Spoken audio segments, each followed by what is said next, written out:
In this same government, it's obvious that a game of Teddy Picker was played with the ministerial positions.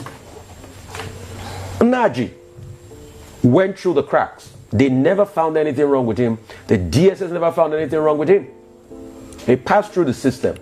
But Nasir El-Rufai was found out for security challenges. So is it that the DSS then, anyway, I'm not sure that happened. I'm not sure the current head of the DSS was then.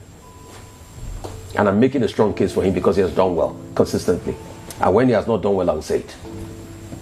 So is it that the DSS then could not detect forgery, could not detect skewed narratives in the certificates, and they allowed Nnaji pass, but all of a sudden they were so quick to detect everything in El-Rufai?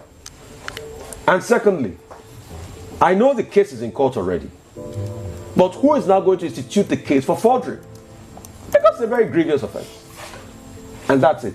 Because as with the case, and I'll tell you why, Ayo, that Atiku Abubakar is saying is, because when this happened in the past, the case that was taken to court for determination was about, was she eligible to be minister? I'm talking about the Kemi Ashoje. Forgery was not considered. So in this case, somebody should be able to take the case of forgery to court and take him up on this. And if they have the fact, let the court judge. We should not just say, oh, he's paid the supreme price. Because as at the night he resigned, some of the people in his camp were still defending him heartily on television. Let's not play a game of Teddy Picker. All right. Okay, quite a number of stories. If I can run through them very quickly. As for the minister that resigned, Geoffrey Nnaji, I think that's his name, the minister in charge of innovation, science, and technology, who, you know, the civil society, the media, argued was having found being very creative with innovation with regard to his own academic qualifications. And now you have civil society saying, look, it's not enough. And this includes the Nigerian Bar Association. Afam Osigwe SAN has said, no, this is not something that we should be swept under the carpet. However, Afam Osigwe SAN made the point that, look, there should be proper investigation. And that the appropriate body to do that is the police. Let them, in fact, first of all, establish a case against them. To wit, did he attend University of Nigeria, Nsukka? Did he go back to write the receipt exam that he was supposed to write? Did he pass or fail it?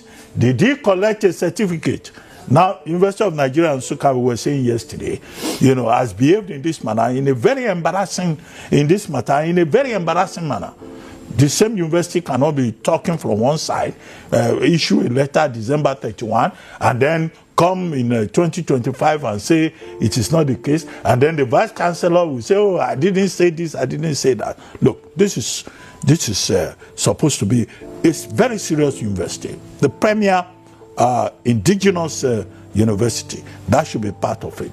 However, in former Minister Nnaji's case, some of the investigations will have to determine whether indeed he was a graduate. But the issue that concerns whoever is investigating, the police in this case, as has been recommended, is that did he commit perjury? Did he commit forgery? Those are serious offenses under the law.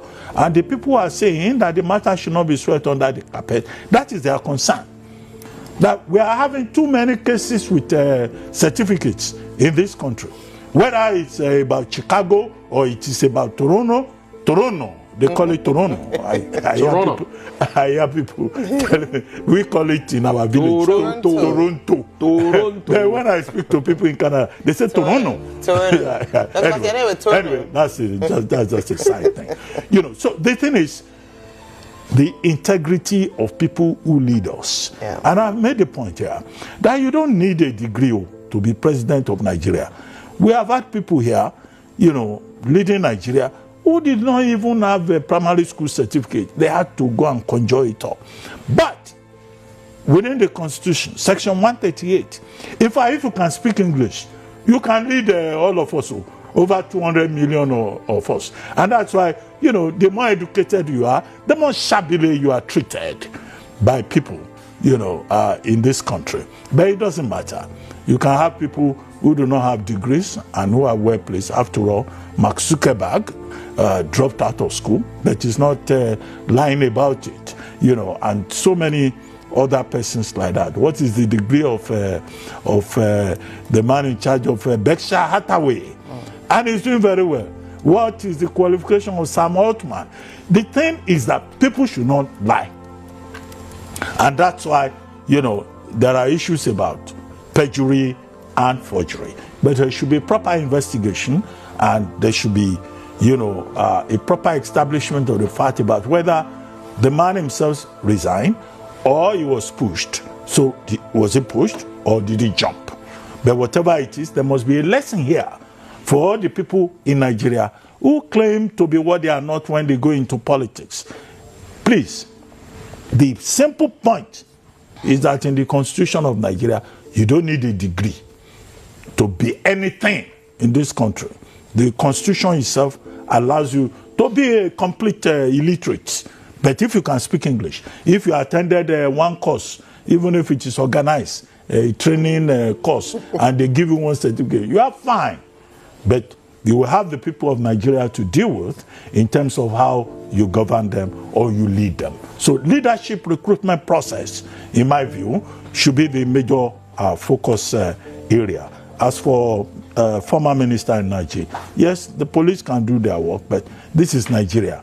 You know, if you push it further, they will say, after all, he has resigned. People should leave him alone.